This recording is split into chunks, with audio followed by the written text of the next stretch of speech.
तरी तर्कू तोची फरशू नीतिभेदू अंकुशू वेदांतू तो महारसू मोदकू मिरवे. आणि या ठिकाणी श्री संत ज्ञानेश्वर महाराज असणाऱ्या श्री भगवान गणपतीचं वर्णन या ठिकाणी करत आहेत. तरी कणादश शास्त्र रूपी हातामध्ये अनुमान रूपी परशु आहे. गौतमीय न्यायदर्शन रूपी हातात प्रमाण व प्रमेय आदी षोडश पदार्थांचे तत्व भेद रूपी अंकुश आहे.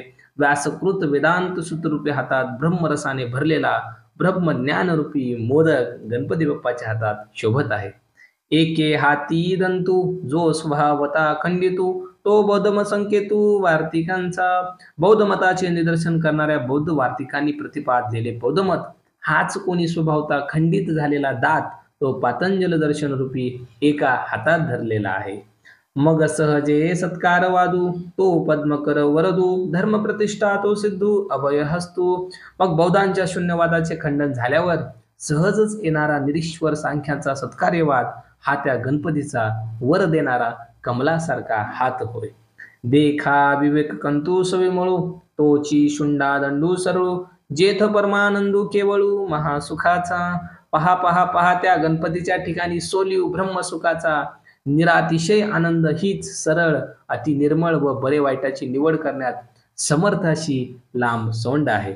तरी संवादू तोची दशनू जो समता शुभ्र वर्णू देवो उन्मेष सूक्ष्मशनू विघ्नराजू.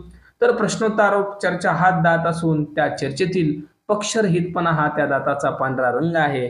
ज्ञानरूप बारीक डोळे असलेला विघ्नांचा तो नियामक असा देव आहे.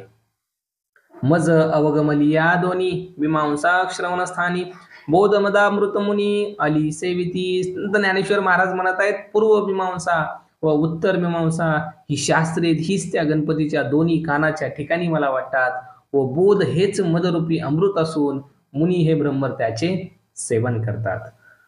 प्रमय प्रवाल सुपभ्र द्वैत्वाद्वैत तेची निकुंभ सरिसेपण एकवटत इभ मस्तकावरी. वर सांगितलेल्या स्मृती स्मृती वगैरे प्रतिपादलेली तत्वे हीच त्या गणपतीच्या अंगावर तेजदार पोळी होत व द्वैत आणि अद्वैत मते हीच त्या गजवदनाच्या मस्तकावरील गंडस्थळे असून ती तुल्य बलाने तिथे एकत्रित राहिलेली आहेत. उपरी दशोपनिषदे जिये उदारे ज्ञान मकरंदे ती कुसुमे मुगटी सुगंधे शोभती भली. ज्ञानरूपी मद देण्यात उदार असलेली ईशावादी दशोपनिषद सुगंधी फुले गंधस्थळावर असलेल्या मुकुटाच्या ठिकाणी चांगली शोभून दिसत आहेत. अकार चरण युगल उकार उदर विशाल मकार महामंडल मस्तकाकारे. ओंकाराची प्रथम अकार मात्रा आहे त्या गणपतीचे दोन पाय असून दुसरी उकार मात्रा आहे त्याचे मोठे पोट आहे आणि तिसरी मकार मात्रा हाच त्याच्या मोठ्या व वाटोळ्या मस्तकाचा आकार आहे. हे तिन्ही एकवटले ते शब्द ब्रह्म कवळले ते मिया श्री गुरु कृपा नमिले आदी बीज.